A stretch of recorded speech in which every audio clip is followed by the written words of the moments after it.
सभी को जय मसीह की। हम देख सकते हैं निर्गमन 17 अध्याय उसका 11 और 12 हम पढ़ेंगे।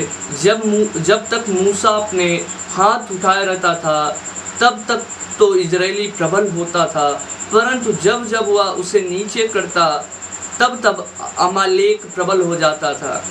पर जब मूसा के हाथ भर गए तब उन्होंने एक पत्थर लेकर मूसा के नीचे रख दिया और वह उस पर बैठ गया, और हारून और हूर एक एक अलंग में उसके हाथों को संभाले रहे और उसके हाथ सूर्य अस्त तक स्थिर रहे। हालेलुया। हम देख सकते हैं कि बाइबल कहती है कि जब मूसा अपने हाथों को उठाकर प्रार्थना कर रहा था तो बाइबल कहती है इजरायली यानी जो यहोशू लड़ने के लिए गया था वह विजय हो रहा था, वह जीत रहा था, वह प्रबल हो रहा था। लेकिन जैसे वह अपने हाथों को नीचे करता यानी प्रार्थनाओं को कम कर देता या ख़त्म कर देता या बंद कर देता था, तो बाइबल कहती है उसका दुश्मन जिसे हम कह सकते हैं अमालेक, वह उसके ऊपर प्रबल होने लगता था।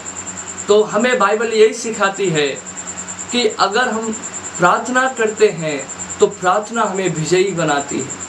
अगर हम अपने जीवन में प्रार्थना की कमी को लेकर बैठे हैं तो बाइबल कहते हैं हमें चारों ओर से हार का सामना करना पड़ेगा। अगर हम प्रार्थना में कमज़ोर हैं तो हमारे जीवन में वो ग्रोथ नहीं हो पाएगी, वो बढ़ोतरी नहीं हो पाएगी जो परमेश्वर हमारे जीवन में करना चाहता है। हम तो चाहते हैं कि हम इस चीज़ को प्राप्त कर लें, इसे पा जाएं, लेकिन बाइबल कहती है हमें कुछ चीज़ पाने के लिए प्रार्थनाओं में बना रहना पड़ेगा। और बाइबल कहती है हम इस वचन से देख सकते हैं कि जब तक मूसा अपने हाथों को उठाए रहा और प्रार्थना करते रहा तब तक वह जीतते गए, प्रबल होते गए। तो हम देख सकते हैं कि प्रार्थना उन्हें विजय दिला रही थी। तो अगर हम विजय होना चाहते हैं, हम जीत पाना चाहते हैं, तो हमें प्रार्थना में लगातार रहना पड़ेगा, क्योंकि बाइबल कहती है कि तुम निरंतर प्रार्थना में लगे रहो। तो अगर हम लगातार वाली प्रार्थना नहीं कर रहे हैं तो हमें हार का सामना करना पड़ेगा। शैतान हमें भरमाएगा, संदेह डालेगा, हमारे विश्वास को घटाएगा, हमारा विश्वास डगमगा सकता है जब हम प्रार्थना में नहीं रहेंगे। हमारा आत्मिक जीवन गड़बड़ हो जाएगा, ख़त्म भी हो सकता है। इसलिए प्रभु का वचन कहता है कि जो परमेश्वर के साथ संगति करता है वह परमेश्वर के आत्मा के साथ एक हो जाता है। तो संगति हमें परमेश्वर में एक करती है।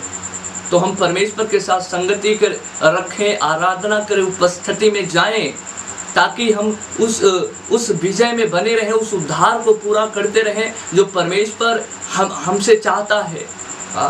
हमारा मेन मकसद है जो प्रभु यीशु के आने तक अपने आप को निर्दोष और पवित्र और शुद्ध रखें, ताकि हम प्रभु यीशु के आने पर हम जा सकें।